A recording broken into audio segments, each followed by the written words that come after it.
is called Perkins. Yeah, yeah.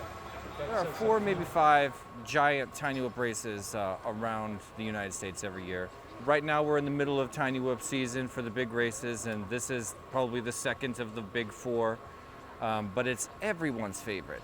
And whenever I tell someone I'm going to the microdrone race at the National Museum of the United States Air Force, they always say that one's my favorite, and it's just the venue. Obviously, the team running the event is amazing, and they have an epic system that, unmatched system.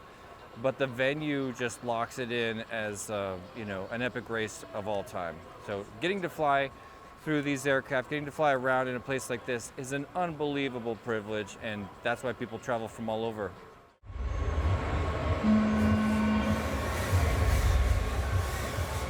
People can come and fly here at any age. More and more, the young kids are kind of winning the races, but people don't come here to win the races. People come here to experience this course.